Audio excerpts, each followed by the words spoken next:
የትኛው መንፈስ ቅዱስ እንደሆነ መለየት መቻል አለብን። እኔ አልቀበለው። የእግዚአብሔር መንፈስ ይሙላባችሁ፣ ሊጎልብን አይገባም። በውስጣችን ሲኖር እናውቃለን።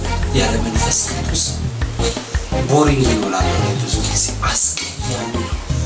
ምንም በቃ መንፈስ ቅዱስ ሎሌያቸው አሽከራቸው እንጂ የሚመስለው አምላካቸው አይደለም። በእግዚአብሔር ቃል እንፈትሸው። መንፈስ ቅዱስን በዛ ውስጥ በኃይል እንመለከታለን። መንፈስ ቅዱስ አምላክ ነው። ከመንፈሴ አፈሳለሁ። መጽሐፍ ቅዱስን በጥንቃቄ ማየት ተገቢ ይሆናል። አንመራው፣ ያዘናል እንጂ አናስበው። መንፈስ ቅዱስ መንፈስ ቅዱስ መንፈስ ቅዱስ የእግዚአብሔር መንፈስ ባለበት በዛ አርነት አለ። መንፈስ ቅዱስ እንድንናፍቀው ይገባል። መንፈስ ቅዱስ እንፈልግ። ጌታ ኢየሱስ ክርስቶስ እግዚአብሔር አብ የሰጠውን ስራ ፈጽሞ በምድር አክብሮት አልፏል። እንዴት አክብሮት አለፈ የሚለውን ነገር ነው ከኢየሱስ ሕይወት እየተማርን ያለነው እና ያንን እንቀጥላለን። ዛሬ ደግሞ ጌታ ኢየሱስ ክርስቶስ እግዚአብሔር አብ አባቱን በምድር አክብሮት እንዲያልፍ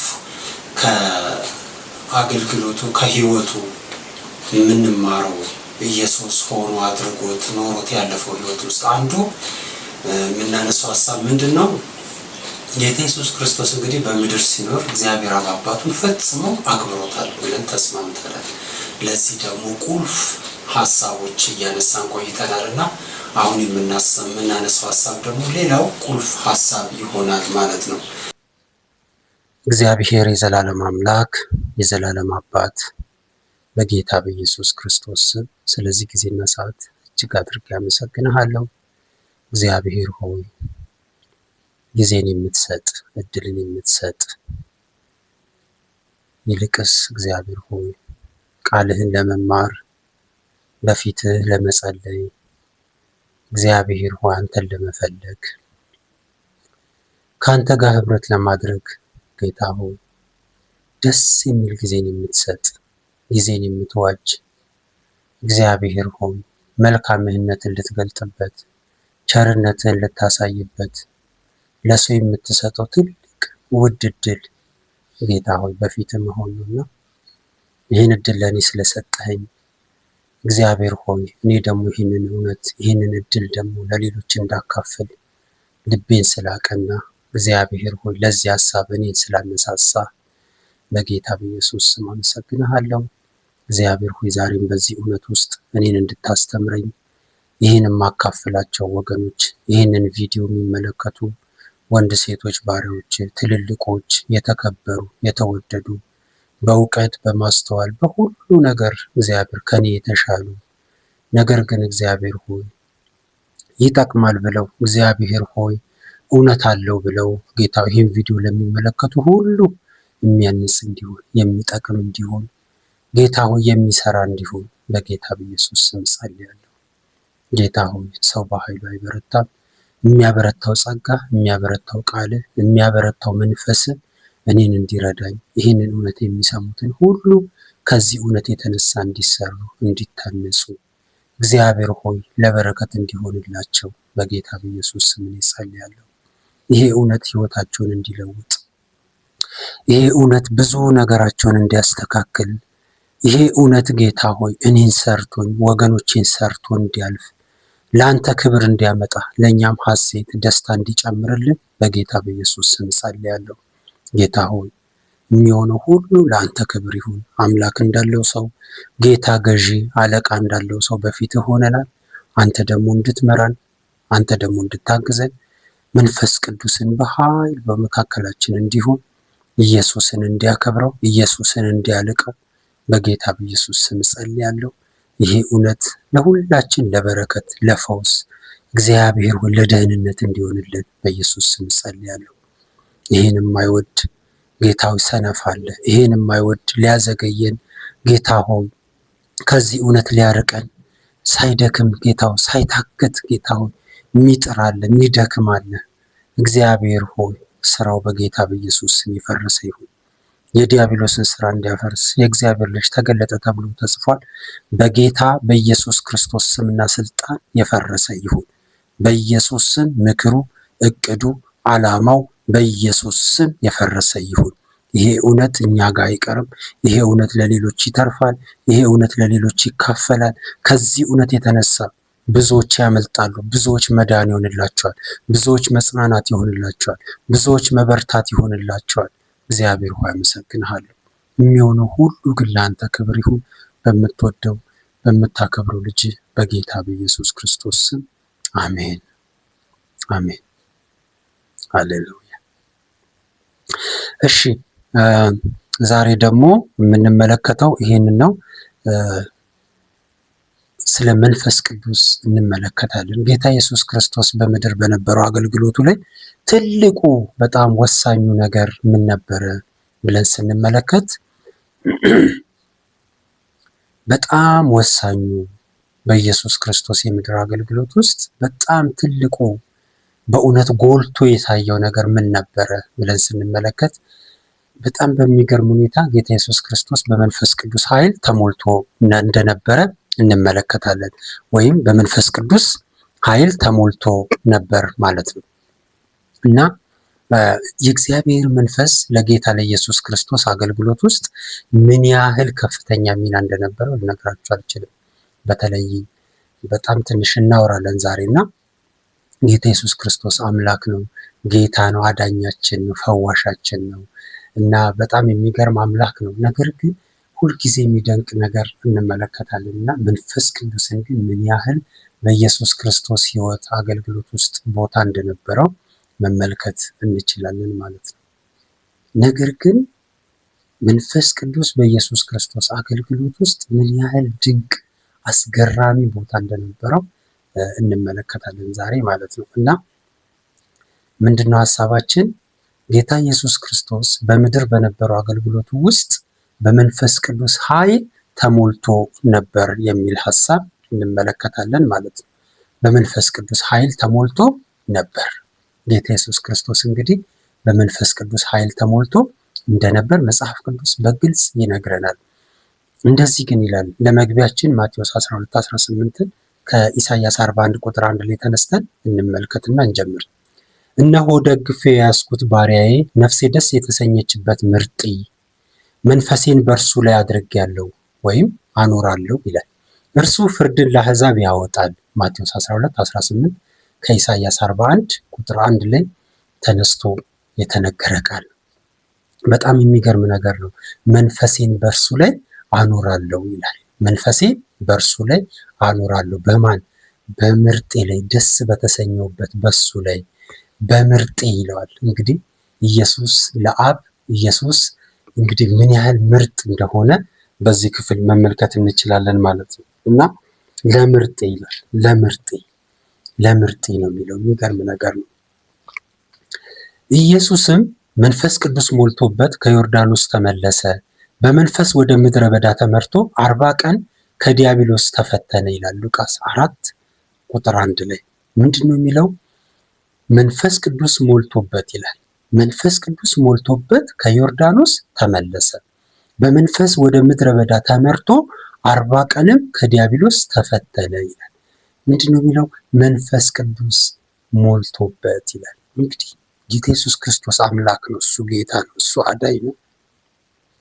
ነገር ግን መንፈስ ቅዱስን ተሞልቶ ነበር ማለት ነው። በግልጽ ይሄ ክፍል የሚነግረን ኢሳይያስ 61 ቁጥር 1 ላይ እንዲህ የሚል ቃል አለ።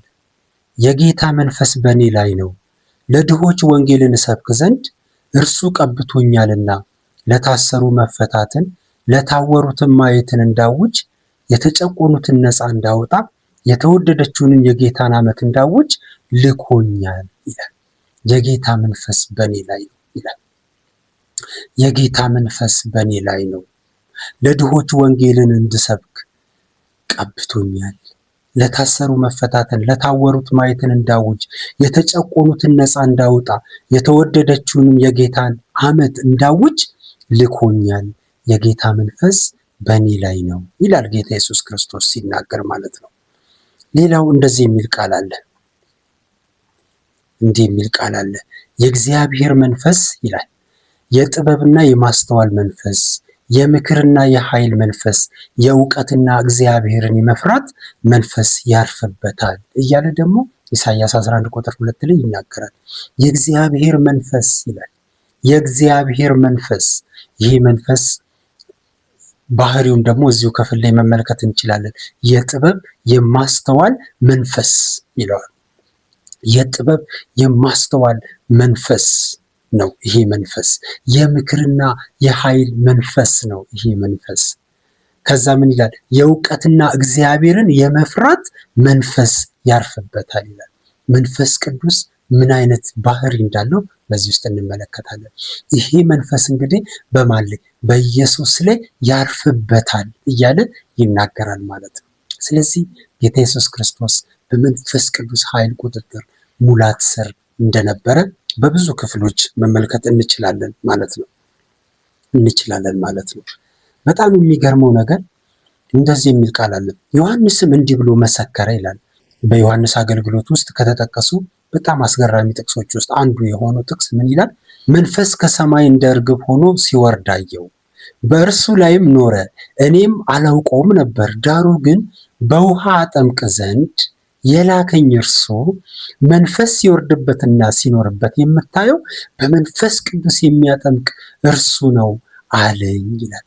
ዮሐንስ ወንጌል ምዕራፍ 1 ቁጥር 33 እና 34 ላይ የላከኝ ይላል።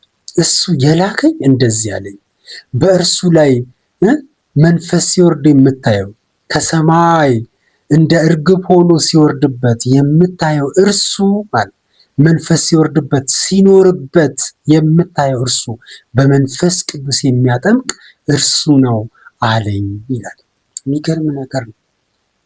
እንግዲህ መንፈስ ቅዱስ በጌታ በኢየሱስ ክርስቶስ ላይ ሲወርድ እንመለከታለን። እዚሁ ክፍል ላይ ደግሞ ምን ይለናል? በዚህ መንፈስ በተለይ ከኢየሱስ ክርስቶስ አገልግሎት በኋላ አገልግሎት ውስጥም ደግሞ ይህንኑ መንፈስ ደግሞ ሙላት የሚሰጠው በተለይም ለአገልጋዮች አብሮ ለነበሩ ደቀ መዛሙርት ላይ በኋላም የመጣችው ቤተ ክርስቲያን ላይ የፈሰሰው መንፈስ ቅዱስ የዛ መንፈስ መውረድ ሙላት ምክንያት ደግሞ የሚሆነው ይላል ይሄ አሁን መንፈስ ሲወርድበት የምታየው እሱ ነው ብሎ ይነግረዋል ማለት ነው። የሚገርም ነገር ነው እና ምን አይነት ቁርኝት እንዳለው ጌታ ኢየሱስ ክርስቶስ በመንፈስ ቅዱስ አገልግሎት ውስጥ ስንመለከት በጣም የሚገርም ነገር ነው። በጣም ከመንፈስ ቅዱስ ጋር ያለው ህብረት ግንኙነት በጣም የሚያስደንቅ ነበረ ማለት ነው። በጣም የሚያስደንቅ ነበረ። በጣም የሚገርም ቃል አለ ሐዋርያት ሥራ ላይ እንደዚህ የሚል ቃል አለ። እግዚአብሔር ይላል። እግዚአብሔር ምን ይላል? በመጨረሻው ቀን እንዲህ ይሆናል፣ ሥጋ በለበሰ ሁሉ ላይ ከመንፈሴ አፈሳለሁ። ወንዶችና ሴቶች ልጆቻችሁ ትንቢት ይናገራሉ፣ ጎበዞቻችሁ ራእይ ያያሉ፣ ሽማግሌዎቻችሁም ሕልምን ያልማሉ። ደግሞም በዚያች ወራት ይላል በወንዶችና በሴቶች ባሪያዎቼ ላይ ከመንፈሴ አፈሳለሁ የሚል ትንቢት ይናገራል። የሚገርም ነገር ነው። ይህንን ከኢዩኤል መጽሐፍ ላይ ተወስዶ ሲነገር ታያላችሁ። ሐዋርያት ሥራ ምዕራፍ 2 ቁጥር 17 እና 18 ምንድን ነው የሚለው? ሥጋ በለበሰ ሁሉ ላይ ከመንፈሴ አፈሳለሁ ይላል። ይህ እንግዲህ በጌታ በኢየሱስ ክርስቶስ የማዳን ስራ በኋላ የመጣ ትልቅ ገጸ በረከት ቢኖር ለሰው ልጆች ይሄ ነው። በሥጋ ለባሽ ሁሉ ላይ ከመንፈሴ አፈሳለሁ አለ እግዚአብሔር። በጣም በተለይ እዚህ ላይ ትንሽ መናገር ያለብን ይመስለኛል። ምንድን በተለይ አማኞች ብዙዎቻችን ይመስለናል መንፈስ ቅዱስ ሲባል የሆነ የዘነጠ ሰውዬ፣ ስም ያለው ዝና ያለው አገልጋይ፣ ብዙ መድረኮች ላይ የሚታይ በቃ የሆኑ ነገሮች ብቻ አሉን። የሆነ ነገር እሱ ሲያገለግል የሚፈጠር በቃ በተለይ ከጸጋ ስጦታዎች ጋር ተያይዞ ከትንቢት መናፍስትን ከመለየት ይሄ ከማስተማር ከመስበክ ጸጋ ጋር ከሰውየውም አንዳንድ ሁኔታዎች ጋር ተያይዘው መንፈስ ቅዱስ ለእንደዚህ አይነት ሰዎች ብቻ የተሰጠ ይመስለናል። ይሄ ክፍል እግዚአብሔር ይመስገን በጣም ብዙ ነገሮችን ግልጽ ያደርጋል ብዬ አስባለሁ። ምንድን ነው የሚለው? በሥጋ ለባሽ ሁሉ ላይ አይገርማችሁ? ሥጋ በለበሰ ሁሉ ላይ ከመንፈስ ያፈሳሉ አለ እግዚአብሔር። አይዋሽም። በቃ መንፈስ ቅዱስ ለተወሰኑ ሰዎች የተሰጠ የሚመስላቸው አማኞች እንዳሉ ታውቃላችሁ። ከዛ ይለይና እንደዚህ ይላል፣ በዚያ ወራት ይላል በወንዶችና በሴቶች ባሪያዎቼ ላይ ከመንፈሴ አፈሳለሁ ይላል። ሃሌሉያ! ይሄ መንፈስ ለኔ ተሰጥቶኛል። ይሄ መንፈስ ለአንተ ተሰጥቶሃል። ይሄ መንፈስ ለአንቺ ተሰጥቶሻል። ይሄ መንፈስ ቅዱስ ለእርሶ ተሰጥቶታል። ይሄ መንፈስ ቅዱስ ለሁላችን ተሰጥቶናል። አይመስልም አይደል? እውነቱ ይሄ ነው። መንፈስ ቅዱስ ያለ አድሎ፣ ያለ ምንም ገደብ፣ ያለ ምንም ስስት እግዚአብሔር ሰጥቶናል። ለሁላችን ደግሞ ነው የተሰጠ። ግን ስንቶቻችን በዚህ እውነትና እውቀት ውስጥ እንደምንመላለስ እግዚአብሔር ይወቅ። ግን እግዚአብሔር ይህ መንፈስ ሰጥቷል። በተለይ ለቤተ ክርስቲያን ስለሆነ ይህ መንፈስ ቅዱስ የተሰጠ በቤተ ክርስቲያን ጥላ ስር ላለን ለኛ ለአማኞች ይሄ ምን ማለት እንደሆነ ካልገባን ብዙ ነገር ሊገባን አይችልም ብዬ አስባለሁ። መንፈስ ቅዱስ ተሰጥቶናል። አንዳንዶቻችን እንደምናስብ ቅድም እንዳልኩት መንፈስ ቅዱስ ለተወሰኑ ሰዎች ተሰፍሮ የተሰጠ፣ ለአንዳንድ ቤተ ክርስቲያኖች የተሰጠ፣ ኢቭን እንደዛ የሚያስቡ ሰዎች አሉ። ለሆነች ቤተ ክርስቲያን ስም አላቸው። ለሆነ ቤተ ክርስቲያን ውስጥ እንትን ይሰራል፣ እዚህኛው ቤተ ክርስቲያን እንትን፣ ወደ ግለሰብ ስናመጣው ደግሞ ኩሱ እንላለን። ኧረ እንደዚህ አይነት ነገር የለም። በስጋ ለባሽ ሁሉ ላይ ከመንፈሴ አፈሳለሁ አለ እግዚአብሔር። ከዛስ በመጨረሻው ቀን ብሎ ደግሞ ለይቶ ምን ይለናል? በዚያ ወራት ደግሞ ይለናል። መንፈስ ቅዱስ በግልጽ የመጣበት በተለይ በሐዋርያቱ ላይ የመጣውን ሐሳብን የሚያመለክት ሐሳብ ነው። ምንድን ነው የሚለው? በወንዶችና በሴቶች ባሪያዎቼ ላይ ከመንፈሴ አፈሳለሁ አለ እግዚአብሔር። አይተናል ምዕራፍ 2 ላይ ይሄ ጥቅስ ከተጠቀሰበት ክፍል ውስጥ የምናየው እውነት ይሄ ፈሷል። ይሄ መንፈስ ቅዱስ እኔ እንደማምነው ብዙዎቻችን እንደምናምነው የወንጌላውያን አማኞች መንፈስ ቅዱስ ዛሬም በቤተ ክርስቲያን በኩል ይሰራል። አክቲቭ ነው። መንፈስ ቅዱስ በስራ ላይ ነው። ገባንም አልገባንም፣ ተቀበልንም አልተቀበልንም፣ መንፈስ ቅዱስ በስራ ላይ ነው። ሃሌሉያ! ነገር ግን የሚል ቃል አለ። አንድ ሀሳብ እዚህ ላይ እንመልከት። የመንፈስ ቅዱስ መፍሰስ ዋና ዓላማው ምንድነው? ሐዋርያት ሥራ ላይ እንግዲህ የምንመለከተው ትልቁ ነገር ግን ይሄ ነው የሚመስለኝ። ምንድነው? ብዙዎቻችን በተለይ በዚህ ዘመን የምናስበው የመንፈስ ቅዱስ ስጦታዎችን፣ መንፈስ ቅዱስ መፍሰስን፣ ሙላትን፣ ከዛ እነዚህ ጸጋ ስጦታዎችና ሁሉንም ነገር አንድ ላይ ድብልቅልቅልቅ አድርገን እናይና ከዛ እንደውም ይሁን እሺ እሱም ኦኬ በእውቀት የሆነ ጊዜ ላይ ሊፈታ ይችላል። በጣም ከባዱ አደገኛው ነገር ግን ምንድነው? ይሄ እሺ መጣ መንፈስ ቅዱስ፣ እሺ መጣ፣ የጸጋ ስጦታዎችም ታዩ፣ ተገለጡ፣ እሺ ሁሉ ሆነ። በጣም የሚያስደነግጠው ነገር ምን እንደሆነ ታውቃላችሁ? ለምን እነዚህ ስጦታዎች፣ ለምን ራሱ መንፈስ ቅዱስ ለቤተ ክርስቲያን እንደተሰጣት ራሱ ብዙ ሰው የገባው አይመስለኝም። ለዚህ እኮ ነው ግለሰብ ይነሳል፣ ባለ ራእይ ነው ይባላል፣ ይነሳል፣ በቃ እኔ እንትና ሁላችን እንደዛ በቃ ከዛስ በቃ እንደፈለገ ያደርግበታል። እንደውም አንዳንዶች ስድብ እኮ ነው የሚካታቸው፣ ስድብ በቃ ብዙ ነገር ነው የሚሉት። በቃ እግዚአብሔር የሰጠውን ይህንን ነፃ ስጦታ ለቤተ ክርስቲያን ነው። ይህንን ስጦታ እግዚአብሔር ለቤተ ክርስቲያን የሰጠው ለማነጽ ሆኖ ሳለ እነሱ ግን ልክ ለፍተው እንዳመጡት በብዙ ጸሎትና ትጋት በብዙ ውጣ ውረድ ውስጥ እንዳገኙት አድርገው ሲያወሩን እንመለከታለን። እንደውም አንዳንዶቹም ይዘታሉ፣ ምንም አታመጡ፣ ዋናው ቅባት ነው፣ ዋናው እንትን ነው ምናምን እያሉ ሲያምታቱት እናያለን። ግን በጣም የሚገርመው ነገር ምንድን ነው? የመንፈስ ቅዱስ መፍሰስ ዋና ዓላማው ለጌታ ክብር እንድንኖርና ወንጌልን በኃይልና በስልጣን እንድናደርስ ነው። አለቅ። መንፈስ ቅዱስ ለምንድን ነው የመጣው? ለምንድን ነው በአማኞች ሕይወት ውስጥ መንፈስ ቅዱስ አለ፣ መጥቷል፣ ይኖራል የምንለው? ለምንድን ነው? በጽድቅ በቅድስና ለተሰጠን እውነት፣ ለገባን እውነት ምን እንድንኖር። ከዛስ ሲቀጥልስ ወንጌልን እንድንሰብክ ነው። አለቀ። ሌላ ዓላማ የለውም። ራሳችንን እንግዲህ የምንጠብቀው ተስፋ አለ። ጌታ ኢየሱስ ክርስቶስ መጥቶ ይወስደናል። ለዛ እውነት ህይወታችንን በመንፈስ ቅዱስ ኃይል በሱ ቁጥጥር ስር ሆነን በጽድቅ በቅድስና እንኖራለን። ይሄ ነው ትልቁ ትሩፋት። ይሄ ራሳችንን በእግዚአብሔር ሐሳብና ዕቅድ ውስጥ ለማኖር የሚረዳን ጸጋ የሚገለጠው ይሄ ኃይል በህይወታችን ውስጥ ሲሰራ ሲያኖረን የምናየው በመንፈስ ቅዱስ ስንሞላ ብቻ። ሃሌሉያ! ለዚህ ነው መንፈስ ቅዱስ የተሰጠን።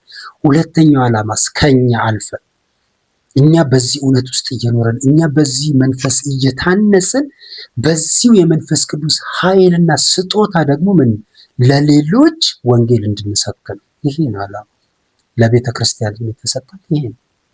ለዚህ እኮ ነው ጌታ ኢየሱስ ክርስቶስ ልክ ሊሄድ ሳለ የመጨረሻው ሰዓት ላይ ያላቸው ይሄንን ነው። ኃይልን ሳትቀበሉ ከኢየሩሳሌም አትውጡ፣ ነገር ግን ከተቀበሉ በኋላ ደግሞ የነገራቸው ነገር ያንን ነው። ምዕራፍ 1 ቁጥር 8 ላይ ሂዱ አላቸው። በይሁዳ በሰማርያ እስከ ምድር ዳርቻ ድረስ ሂዱ አላቸው። ወንጌልን ለፍጥረት ሁሉ ስበኩ ያላቸው። ማርቆስ 16 የሚነግረንም ያንን ነው። ወደ ዓለም ሁሉ ሂዱ፣ ወንጌልን ለፍጥረት ሁሉ ስበኩ ያላቸው። ሂዱ የተባለ። ስለዚህ የመንፈስ ቅዱስ መጣ፣ ተሞላው፣ እንዲህ ከዛ የጸጋ ስጦቶች መገለጥ ጀመሩ። በህይወቴ ማስተማር ስችል ራሴን አገኘሁት። ልሳን ስናገር ራሴን አገኘሁት።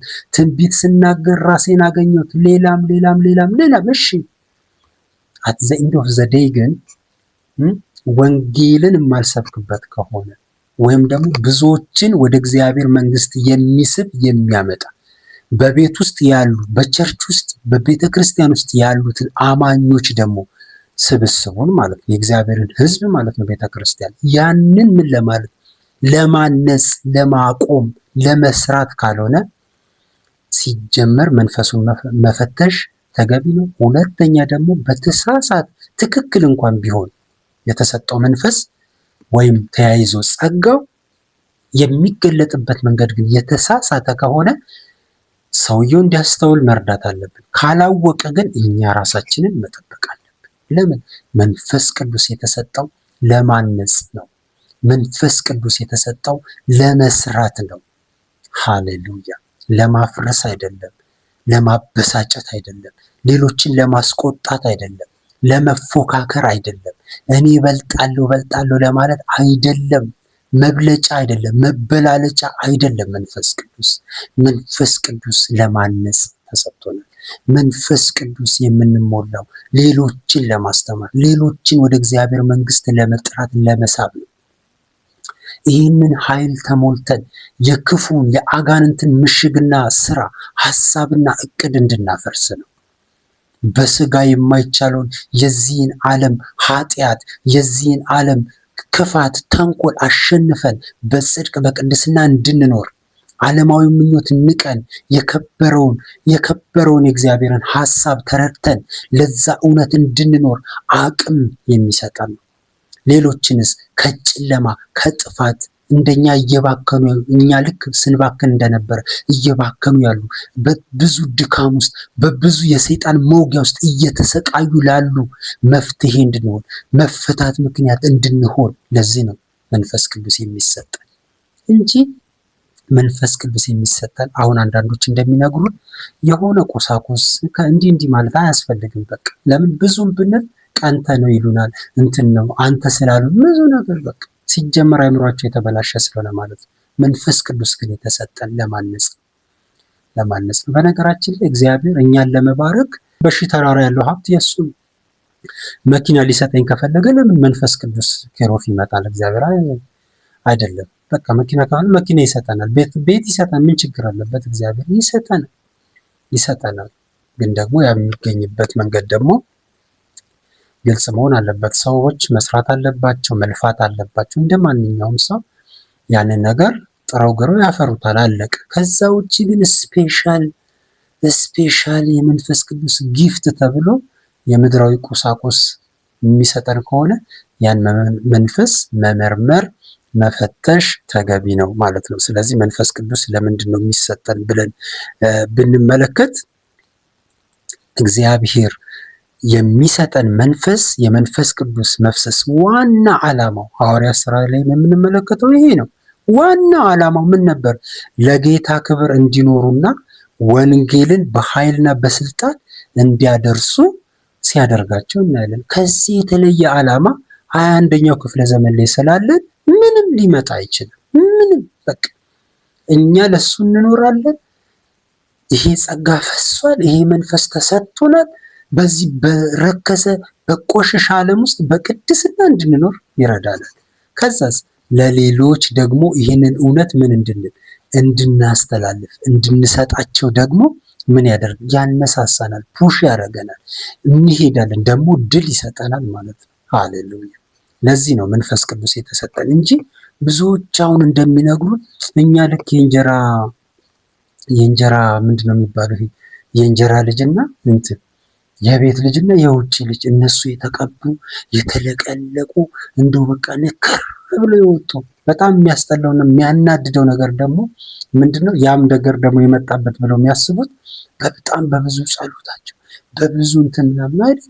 መትጋት አለብን። አዎ እሱንም የሚረዳን ራሱ መንፈስ ቅዱስ። ማንበብ አለብን። አዎ ለዚህ ነው የምንማማር። መንፈስ ቅዱስ ግን የተሰጠን ዓላማውን መሳት በፍጹም የለብንም። ሁልጊዜ መጠንቀቅ አለብን ማለት ነው። እንደዚህ ይላል እግዚአብሔር ቃል ሲናገር፣ ነገር ግን መንፈስ ቅዱስ በእናንተ ላይ በወረደ ጊዜ ኃይልን ትቀበላላችሁ ይላል። ሃሌሉያ! መንፈስ ቅዱስ በእናንተ ላይ በወረደ ጊዜ ምን ይሆናል? ኃይልን ትቀበላላችሁ። ኃይልን ትቀበላላችሁ።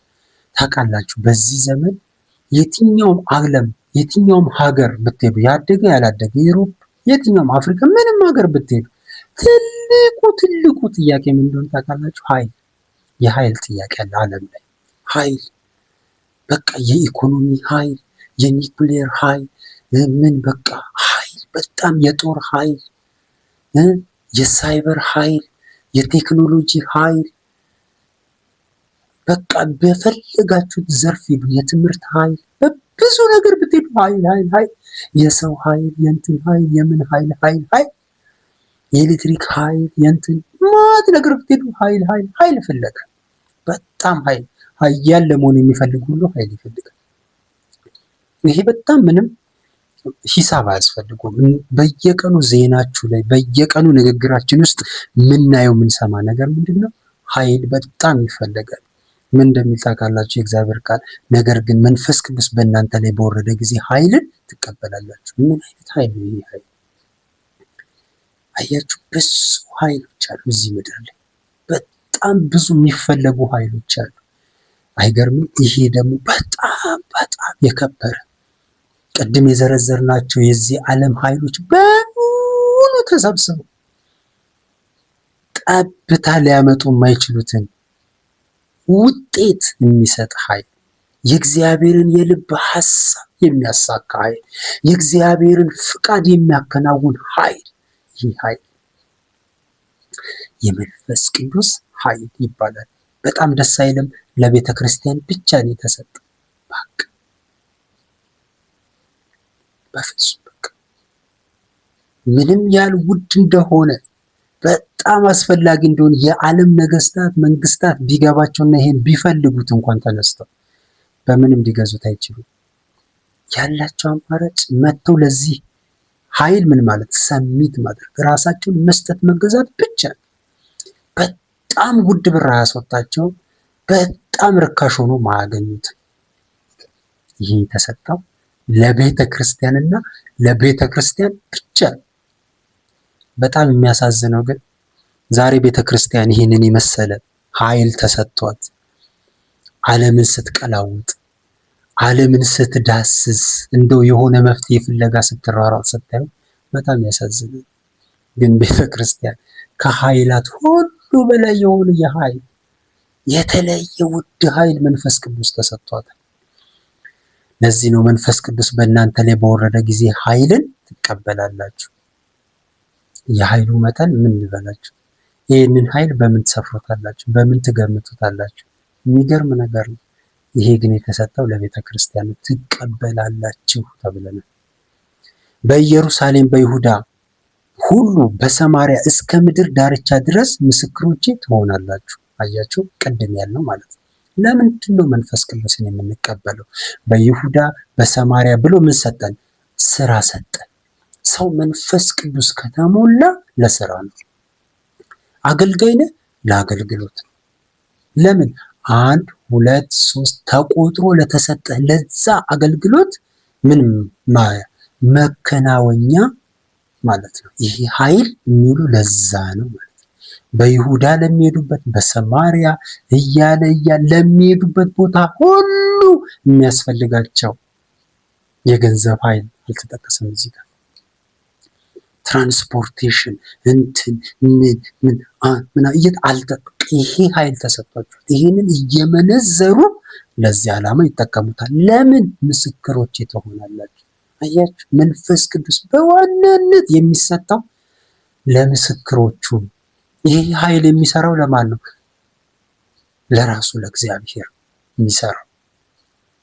ዛሬ ግን በጣም ይገርመኛል። ብዙ ጊዜ ደጋግሜ እለዋለሁ እስክሳቀቅ ድረስ ተሳሳትን እንዴ በቃ አንፈልገው ይቅርብን እንዴ እስክንል ድረስ አንዳንዶች መንፈስ ቅዱስን እንደው አሽከራቸውም አይመስልም። አንዳንዴ ያዙታል አልኳቸው። 1 2 3 በዚህ በላው በዚህ እንዲህ። የትኛው መንፈስ? ምን አይነት መንፈስ?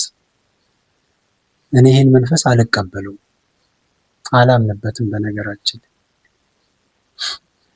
መንፈስ ቅዱስ እኮ ምናዘው አይደለም። መንፈስ ቅዱስ በዚህ ጋር ምለው አይደለም፣ የምቆጥርለት አይደለም። የሆነ ነገር ብልቃጥ ውስጥ አድርጌ አምጥቼ ይሄው እንትን ብያለሁ እንትን ብለሃል ምናምን በሱ እያሳበብኩን ነገር የማደርግበት አይደለም። መንፈስ ቅዱስ እኔ በቃ የሆነ ነገር ሰርቼ የሆነ ድራማቲክ ነገር አድርጌ ከዛ ና እለዋለሁ። ከዛ እኔ በማሳየው መንገድ የሚፈስ እኔ በቀደድኩለት ቦይ የሚሄድ ፈሳሽ ውሃ አይደለም መንፈስ ቅዱስ። በነገራችን ላይ መንፈስ ቅዱስ በመጽሐፍ ቅዱስ ውስጥ በብዙ ምሳሌዎች ተጠቅሷል። ለእኛ እንዲገባል ውሃ፣ እሳት፣ ዘይት፣ በቃ ነፋስ፣ ብዙ ነገር ተብሏል። መንፈስ ቅዱስ በጣም አስደናቂ አምላክ ነው። ግን እሱ ቅዱስ መንፈስ ነው። መንፈስ ቅዱስ በነገራችን ላይ አሁንም ልበል ሌላም ልጨምር፣ እሱ አምላክ ነው። መንፈስ ቅዱስ እሱ የሥላሴ አካል ነው። እግዚአብሔር አብ፣ እግዚአብሔር ወልድ፣ እግዚአብሔር መንፈስ ቅዱስ የምንለው ማለት ነው።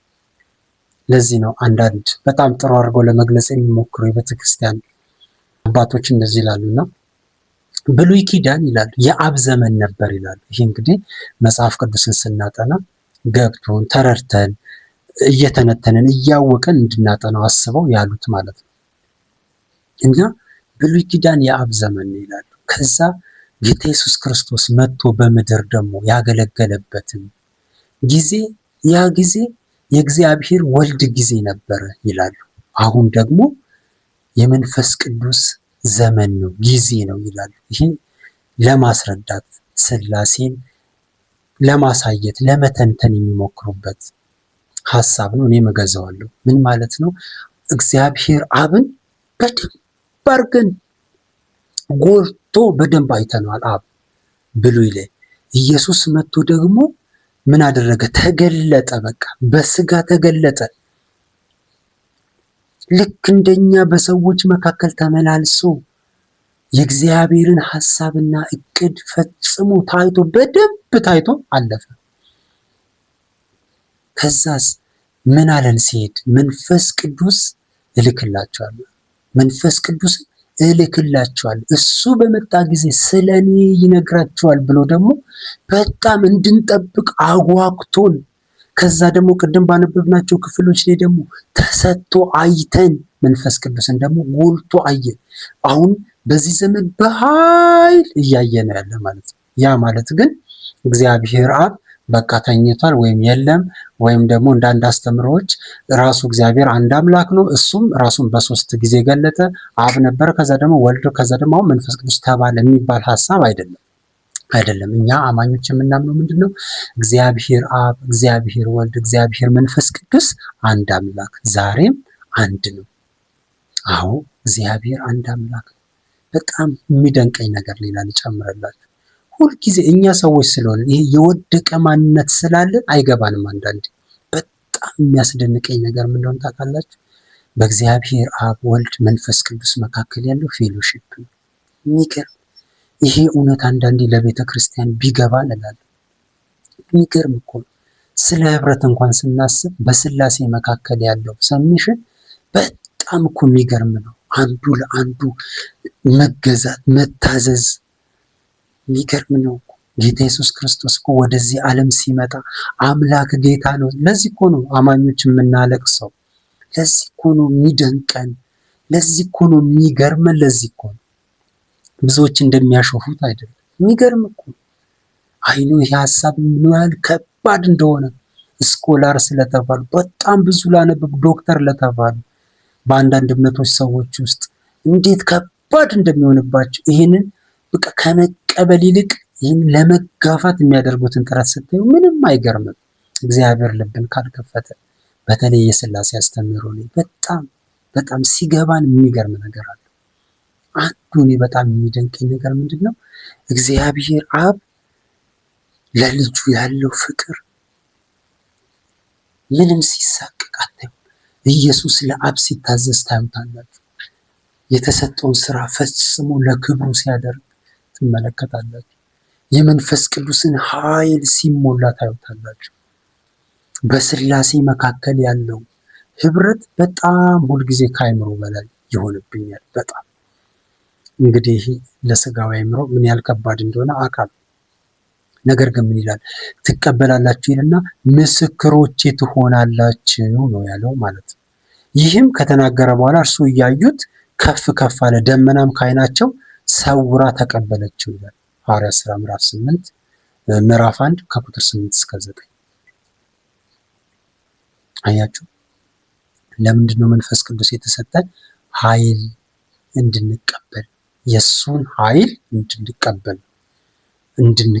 ይሄንን የምንቀበለውን የእሱን ኃይል ደግሞ ምን እንድንል ሄደን ምን እንድንል ምስክሮች እንድንሆንበት ነው እንጂ እንድንነግድበት ወይም በዚህ ዘመን እንደሚሆነው አንዱን ከአንዱ እንድንቸረችርበትም አይደለም።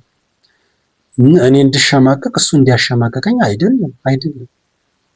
እኔ እንደሱ አንዳንዴ እሱ ወይ በድፍረት በእውነት ነው እግዚአብሔርም ተናግሮት ይሆን አላውቅም፣ እንደሱ እኔ ትንቢት ስላልተናገርኩ እኔ የምሸማቀቅበት አይደለም። የመንፈስ ቅዱስ እኔም ጋር አለ፣ ነብዩም ጋር አለ፣ ሐዋርያው ጋር አለ።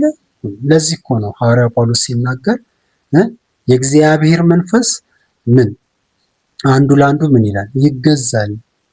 ውስጣችን ያለው እውነተኛ መንፈስ ከሆነ እኮ ይቀባበላል። ዛሬ ግን የምንመለከተው ነገር ከዚህ በጣም የራቀ ነው።